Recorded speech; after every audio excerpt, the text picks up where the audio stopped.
तो ये तो हिमालय का रूप हुआ। इसके बाद जो तीसरा प्रमुख क्षेत्र है जिसका हम अध्ययन करेंगे, यह है गंगा सिंधु ब्रह्मपुत्र का मैदान। बच्चों, हिमालय से उतरने वाली जो नदियां हैं, इन नदियों ने अपने साथ लाई हुई बजरी और बालू के जो जलोढ़क है, इन जलोढ़क को निरंतर जमा किया है। पहले हिमालय और दक्कन के बीच में एक गहरी खाई थी, एक गहरा गर्त था। इस गर्तों में निरंतर यह बजरी बालू जैसे जलोढ़क जो है वो निरंतर जमा होते चले गए और उसके जमाव के फलस्वरूप यह क्षेत्र धीरे धीरे यह ऊपर उठने लगा था। ऐसा माना जाता है कि लगभग 2 से 3 हज़ार मीटर मोटा यह क्षेत्र है जहाँ पर जलोढ़क का जमाव हुआ है। और इस कहीं पर बालू का फैलाव था तो कहीं पर शैलों का फैलाव है। तो इस प्रकार से हिमालय जो है, जो जलोढ़क है, हिमालय से उतरने वाली नदी के बजरी और बालू के जमाव के कारण जो हिमालय के पर्वतपदीय क्षेत्र और वहाँ से काफ़ी दूर तक जो मैदानों की रचना हुई है, इस मैदानों को हम भाबर प्रदेश के नाम से जानते हैं। दूसरा बांगर प्रदेश है जिसे हम उपरवार भी कहते हैं, तराई वाला प्रदेश और खादर प्रदेश। खादर प्रदेश पूरी तरीके से कछार से निर्मित है।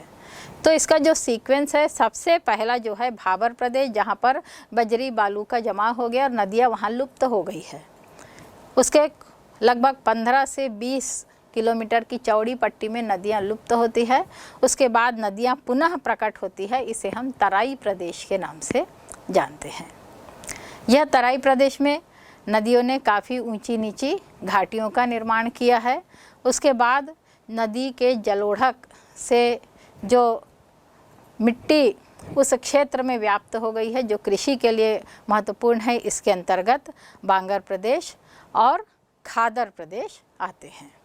यहाँ पर पाई जाने वाली जो प्रमुख मिट्टी है, जिसमें दोमट और मटियार मिट्टी का जमाव सबसे अधिक देखने को मिलता है।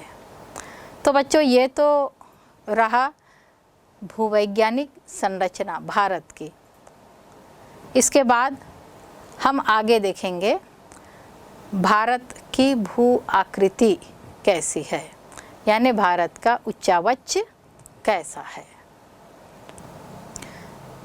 बच्चों, अब हम देखेंगे भारत की भौतिक भू आकृतिक स्थलाकृतियाँ या भौतिक संरचना, हम इसको कह सकते हैं।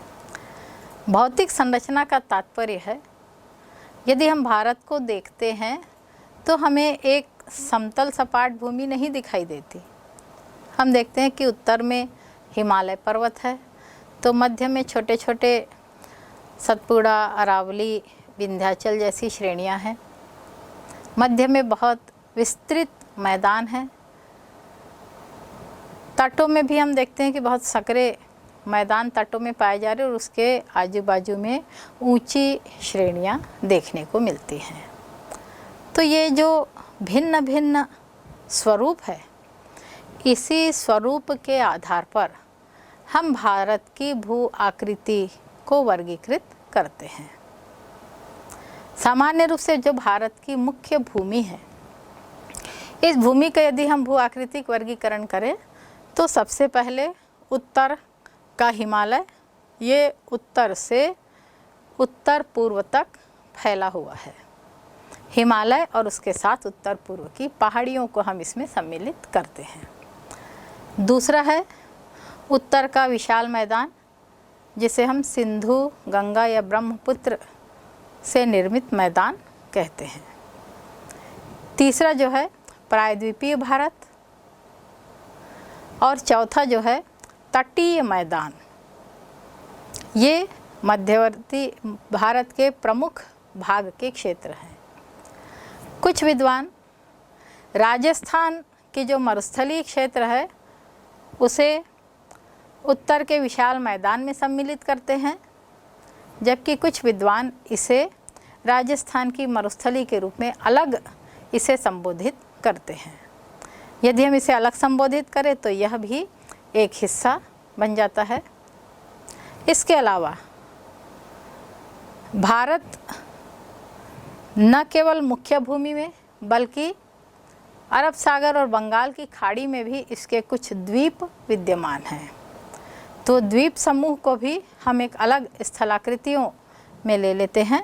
तो इस प्रकार से भारत का जो वर्गीकरण हुआ यह 6 स्थलाकृतिक वर्गीकरण हुआ। सबसे पहले हम देखेंगे वृहत हिमालय। बच्चों, जैसा मैंने अभी बताया कि भारत के उत्तर में हिमालय बहुत विस्तृत रूप से पूर्व से लेकर के पश्चिम तक फैला हुआ है। पूर्वी भाग में कुछ उत्तर पूर्व की पहाड़ियां हैं और उसी के निरंतरता में हिमालय फैला हुआ है। इसे हम वृहत हिमालय के नाम से जानते हैं। यह भारत का उत्तरी भाग है। ये जो हिमालय है इसके कारण हमारा देश एशिया के अन्य देशों से बिल्कुल अलग हो गया है, क्योंकि इतने विशाल हिमालय ने भारत के क्षेत्र की जलवायु, यहाँ की संस्कृति, सब कुछ में परिवर्तन ला दिया है। आइए हम सबसे पहले हिमालय का अध्ययन करेंगे। हिमालय को सामान्य रूप से 3 भागों में बांटा गया है। सबसे पहला वृहत हिमालय, दूसरा मध्यम या लघु हिमालय और तीसरे को कहते हैं शिवालिक रेंज। ये 3 प्रमुख भाग। इसके अलावा चौथा हिमालय का जो क्षेत्र होता है इसे हम हिमालय पार भी कहते हैं या ट्रांस हिमालय के नाम से भी इसे जाना जाता है।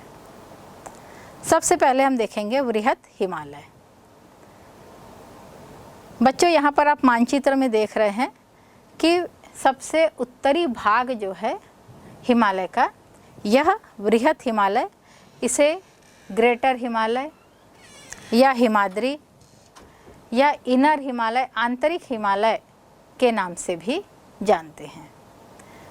तो ये सबसे उत्तरी भाग है जिसका विस्तार सिंधु नदी के मोड़ से ब्रह्मपुत्र नदी की मोड़ तक लगभग 2500 किलोमीटर की लंबाई में यह वृहत हिमालय व्याप्त है। बच्चों, इसकी औसत ऊंचाई, संपूर्ण वृहत हिमालय की औसत ऊंचाई यदि हम देखते हैं तो यह 6100 मीटर है। इस क्षेत्र में 14 बहुत ऊंचे शिखर या ऊंची चोटियां हिमालय की यहीं पर विद्यमान है, जिसमें सबसे ऊंची चोटी माउंट एवरेस्ट। बच्चों, आप इसकी ऊंचाई जानते हैं, 8848 मीटर इसकी ऊंचाई है और ये कहाँ पर स्थित है? नेपाल में। तो ये सबसे ऊंची चोटी है। इसके अलावा नंगा पर्वत, इसकी ऊंचाई है 8126 मीटर। इसके बाद नामचा पर्वत 7756 मीटर की ऊंचाई। ऐसे ही और भी चोटियां हैं जिसमें प्रमुख चोटी है कंचनजंगा, मकालू, धौलगिरी, मालसूल, अन्नपूर्णा। ये प्रमुख चोटियां हैं इस वृहत हिमालय की। इसका ढाल, तीव्र ढाल दक्षिण की ओर है, जबकि उत्तर की ओर इसका ढाल काफ़ी धीमा है। यह क्षेत्र वर्ष भर बर्फ से आच्छादित है और इस क्षेत्र का सामान्य ढाल जो है वह दक्षिण की ओर काफ़ी तेज है। वृहत हिमालय की प्रमुख नदियाँ जो इस क्षेत्र से बहती है, इसमें गंगा और यमुना नदी और उसकी सहायक नदियाँ प्रमुख है। इस संपूर्ण क्षेत्र की जो रचना हुई है, अर्थात जो प्रमुख चट्टानें यहाँ पाई जाती है, इसमें ग्रेनाइट, नीस और शिष्ट चट्टानें प्रमुख है। इस क्षेत्र में वलन, परिवलन, क्षेपित भ्रंश की आकृतियां भी देखने को मिलती है। वृहत हिमालय के बारे में और यदि हम जानकारी तो इसके प्रमुख दर्रे, पासेस जो हैं, इसमें प्रमुख दर्रे हैं जोजिला, शिपकीला, माना, नीति, जयलापला दर्रा, बुर्जिला, लाचाला, लिपुलेख, चांगला और नाथुला, ये प्रमुख वृहत हिमालय के दर्रे हैं। इस क्षेत्र में चूँकि वर्ष भर बर्फ से आच्छादित रहता है तो यहाँ पर बहुत अधिक हिमनद पाए जाते हैं। यह क्षेत्र संसार के सर्वोच्च हिमनद यहाँ पर पाए जाते हैं और सबसे अधिक हिमनद भी यहाँ पर पाए जाते हैं। यहाँ पर जो हिमनद है इनकी ऊंचाई कश्मीर में लगभग 2440 मीटर तक यह हिमनद पाया जाता है, लेकिन मध्य तथा पूर्व में हिमनद की ऊंचाई 3940 मीटर तक आंकी गई है। तो इस प्रकार से ये इतनी ऊंचाई से ये हिमनद धीरे धीरे नीचे की ओर उतरते हैं। हिमनद की जो गति है ये 10 सेंटीमीटर प्रतिदिन की गति से हिमनद प्रवाहित होते हैं और सामान्य रूप से जो हिमनद है, जो छोटे से छोटे हिमनद है, ये भी 3 से 5 किलोमीटर की लंबाई वाले हैं। कुछ प्रमुख हिमनद का मैं यहाँ उल्लेख करूँगी, जैसे गंगोत्री का हिमनद है, यह 25 किलोमीटर लंबा है। इसी प्रकार से मिलाम का हिमनद 19 किलोमीटर, केदारनाथ हिमनद 14 किलोमीटर लंबा है, सिक्किम में जेमू हिमनद जो है यह 25 किलोमीटर लंबा है और कंचनजंगा का जो हिमनद है यह 16 किलोमीटर की लंबाई वाला हिमनद है। तो ये तो वृहत हिमालय की कुछ प्रमुख बातें हुई। दूसरा हिमालय का क्षेत्र है जिसे हम मध्य हिमालय या लघु हिमालय कहते हैं। बच्चों, जैसे पूर्व से पश्चिम हिमालय उत्तर में व्याप्त है, उसके ठीक नीचे यानी उसके दक्षिण में मध्यम या लघु हिमालय उसी के समानांतर फैला हुआ है। दक्षिण में यह 60 से 80 किलोमीटर की चौड़ाई वाले क्षेत्र में वृहत हिमालय के दक्षिण में फैला हुआ है। यहाँ पर पाई जाने वाली चट्टानों में कायांतरित शैलें सर्वाधिक पाई जाती है, जो कि कैम्ब्रियन युग से इयोसीन युग तक की चट्टानें हैं। इसकी जो ऊंचाई है इस क्षेत्र की, यह लगभग 1000 मीटर से 4500 मीटर की ऊंचाई इस मध्य हिमालय की पाई जाती है। यहाँ पर कुछ अवसादी शैलें और चूना पत्थर की चट्टानें भी देखने को मिलती है। यहाँ की जो प्रमुख नदियाँ हैं इसमें सिंधु, सतलज, यमुना, गंडक, ब्रह्मपुत्र और कोसी, ये प्रमुख नदियाँ हैं। जबकि प्रमुख जो श्रेणियाँ हैं, इन श्रेणियों में धौलाधर, नागटिब्बा, पीर पंजाल, महाभारत और मसूरी की श्रेणियाँ प्रमुख है। इस क्षेत्र में कुछ घाटियाँ भी पाई जाती है, जिसमें सबसे प्रमुख है कश्मीर की घाटी। कश्मीर की जो घाटी है अभिनतिक वलन से बनी यह घाटी है। इसकी जो संरचना है बहुत ही सुंदर है, इसको संरचनात्मक घाटी भी कहते हैं। अपने विलक्षण सौंदर्य के कारण यह जो कश्मीर की घाटी है इसे धरती का स्वर्ग भी कहा जाता है। ये जानते हैं ना बच्चों आप? कि इसे हम कश्मीर को भारत का स्वर्ग ही नहीं बल्कि धरती का स्वर्ग कहते हैं। इसकी अपने आप बहुत ही सुंदरता देखने को मिलती है। दूसरी इसकी प्रमुख घाटी जो है इसे हम कुल्लू कांगड़ा की घाटी कहते हैं। यह व्यास नदी के उत्तर में यह कुल्लू कांगड़ा की घाटी विद्यमान है। व्यास नदी के उत्तर में कुल्लू की घाटी है, जबकि दक्षिण में कांगड़ा की घाटी यहाँ पर विद्यमान है।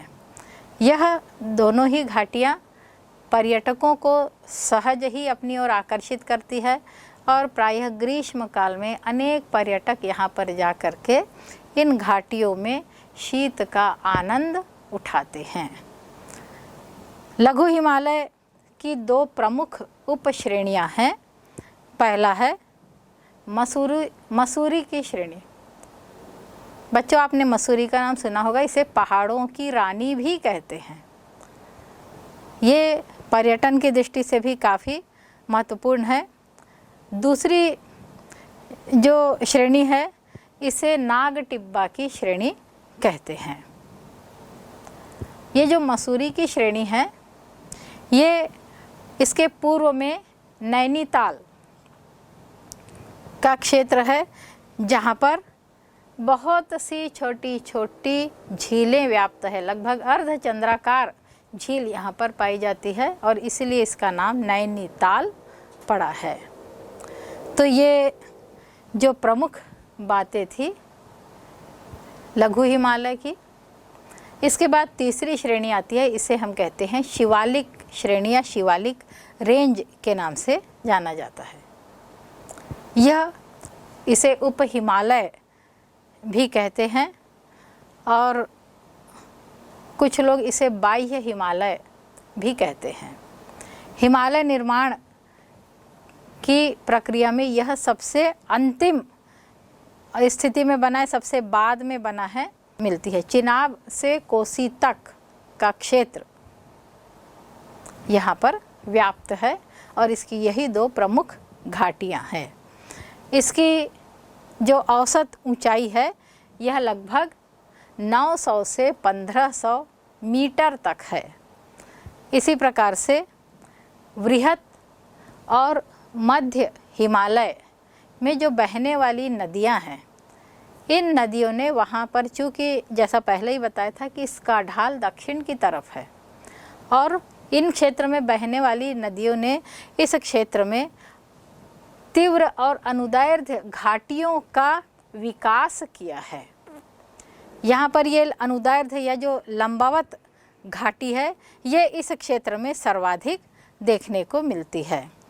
तो शिवालिक और लघु हिमालय के बीच में इस प्रकार की अनुदैर्ध्य घाटियों का विकास हुआ है। इस घाटी को पश्चिम में दून और पूर्व में दुआर के नाम से जानते हैं। बच्चों, आपने देहरादून, हरिद्वार ये नाम सुना है ना, ये इसी प्रकार के दून और दुआर के उदाहरणों को प्रस्तुत करता है।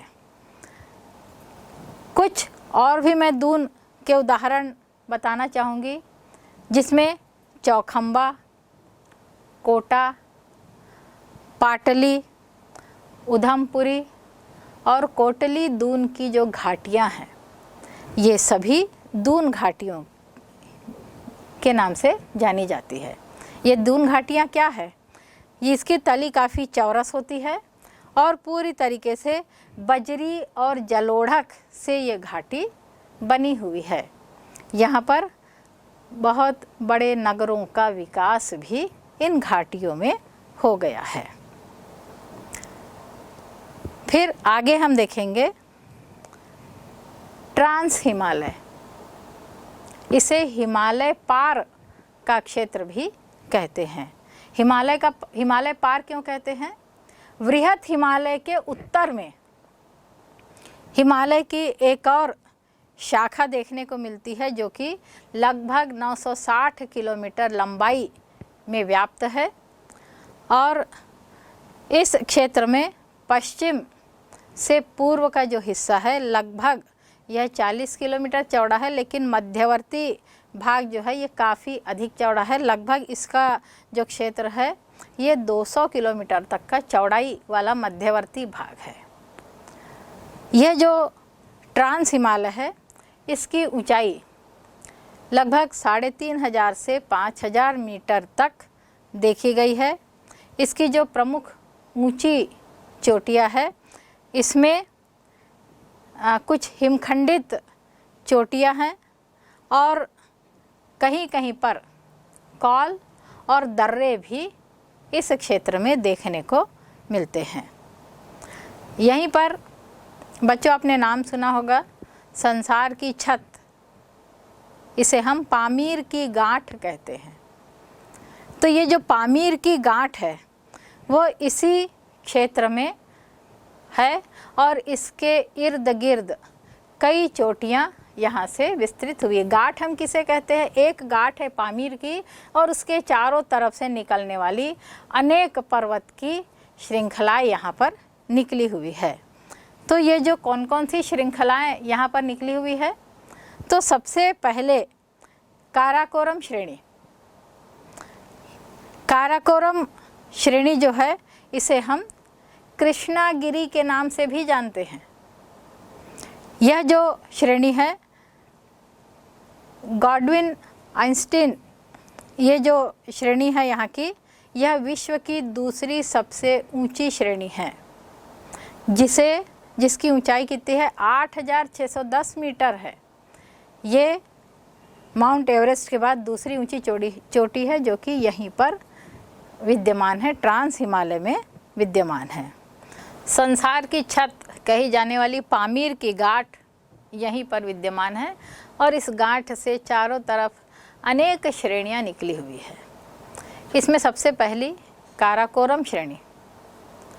काराकोरम श्रेणी जिसे हम कृष्णगिरी के नाम से भी जानते हैं। यहाँ की सबसे ऊंची चोटी जो है इसे हम कहते हैं गॉडविन आइंस्टीन। विश्व की दूसरी ऊंची चोटी है जिसकी ऊंचाई 8110 मीटर है। विश्व की अन्य ऊंची चोटियां भी यहाँ पर बहुत सारी ऊंची चोटी विद्यमान है। ऊंची चोटियां गुच्छों के रूप में यहाँ पर अनेक चोटियां देखने को मिलती है। इसमें एक विद्वान है जिनका नाम है मिलती है चिनाब से कोसी तक का क्षेत्र यहाँ पर व्याप्त है और इसकी यही दो प्रमुख घाटियाँ हैं। इसकी जो औसत ऊंचाई है यह लगभग 900 से 1500 मीटर तक है। इसी प्रकार से वृहत और मध्य हिमालय में जो बहने वाली नदियां हैं, इन नदियों ने वहाँ पर, चूँकि जैसा पहले ही बताया था कि इसका ढाल दक्षिण की तरफ है और इन क्षेत्र में बहने वाली नदियों ने इस क्षेत्र में तीव्र और अनुदैर्ध्य घाटियों का विकास किया है। यहाँ पर ये अनुदैर्ध्य या जो लंबावत घाटी है ये इस क्षेत्र में सर्वाधिक देखने को मिलती है। तो शिवालिक और लघु हिमालय के बीच में इस प्रकार की अनुदैर्ध्य घाटियों का विकास हुआ है। इस घाटी को पश्चिम में दून और पूर्व में दुआर के नाम से जानते हैं। बच्चों आपने देहरादून, हरिद्वार ये नाम सुना है ना, ये इसी प्रकार के दून और दुआर के उदाहरणों को प्रस्तुत करता है। कुछ और भी मैं दून के उदाहरण बताना चाहूँगी जिसमें चौखंबा, कोटा, पाटली, उधमपुरी और कोटली दून की जो घाटियाँ हैं ये सभी दून घाटियों के नाम से जानी जाती है। ये दून घाटियाँ क्या है? ये इसकी तली काफ़ी चौरस होती है और पूरी तरीके से बजरी और जलोढ़क से ये घाटी बनी हुई है। यहाँ पर बहुत बड़े नगरों का विकास भी इन घाटियों में हो गया है। फिर आगे हम देखेंगे ट्रांस हिमालय, इसे हिमालय पार का क्षेत्र भी कहते हैं। हिमालय पार क्यों कहते हैं?